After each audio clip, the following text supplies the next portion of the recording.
Let's talk about regulation and capacity, not as some New Age mantra, not as a fragile self-help affirmation, but as the neurological operating system of your entire damn life. You already do it. Here's how. Think about when you're overwhelmed. Bills are stacking. You're sick. Maybe you haven't slept. You're stressed the fuck out. In that moment, your system is not regulated. You shut down, snap at people, can't think clearly. Your capacity to deal with anything is compressed. Now contrast that to when you feel calm, rested, resourced. Your head's clear. You respond instead of reacting. Guess what? You didn't become a better person. You accessed regulation. You already do this naturally. Here's how you can do it in new ways.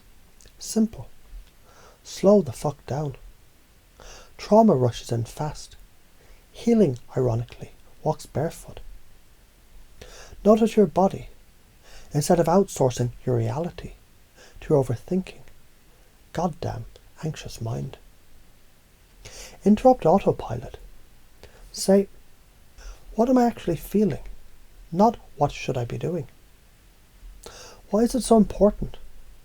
Because when you're dysregulated, you're not you.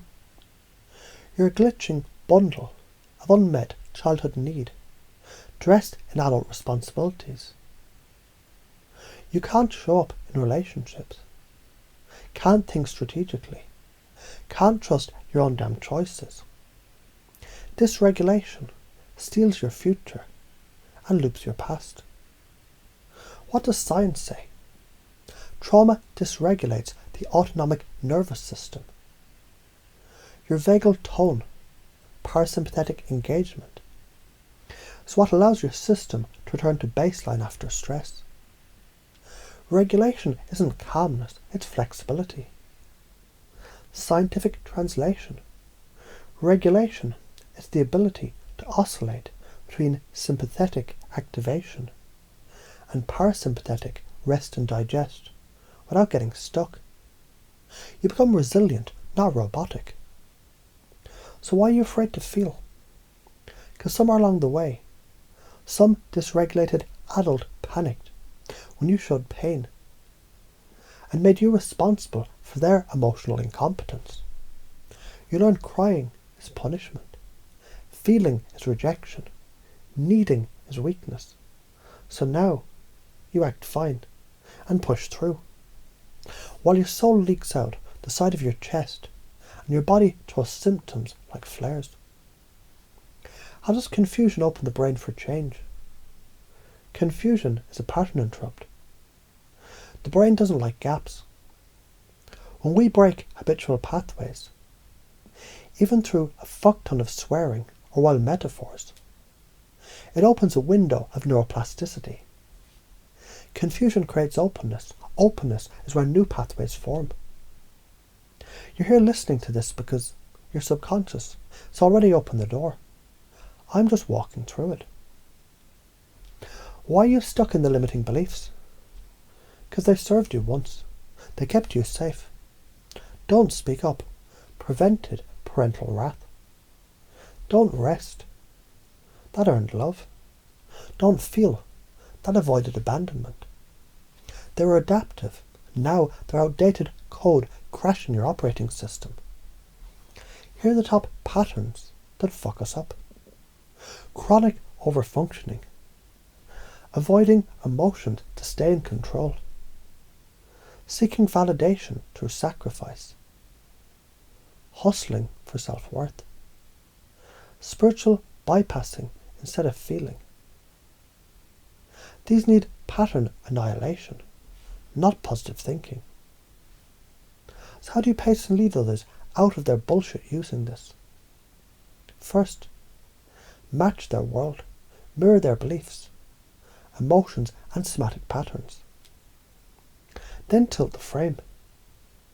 Introduce a new idea subtly, linked to their existing identity.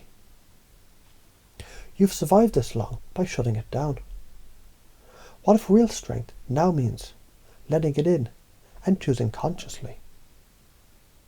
Finally, anchor the upgrade. Link your new outcome to their deeper truth. You're not changing who you are. You're finally becoming who you were before the shutdown began.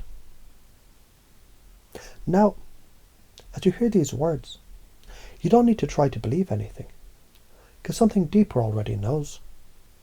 Knows the weight in your chest isn't weakness. Knows the shutting down was never laziness, it was survival. And knows now, maybe for the first fucking time, it's safe to exhale. Safe to feel the wave. Safe to ride it instead of drown in it. Safe to get off the battlefield in your own fucking mind. You're not broken. You're a frequency that's been out of phase. And every word in this space is a tuning fork bringing you back to you. You don't have to earn the right to rest. You don't need permission to feel. You don't need to be better to be worthy. You just need to slow down enough to remember. Take a breath, feel it. This isn't a script, this is a recalibration. And you're already doing it. If this hits deep, breathe slower, not harder. And let go again when you're ready. I'm a mirror, not a mind. If you feel strong emotions from this, take a breath and remember, what I reflect is shaped by you.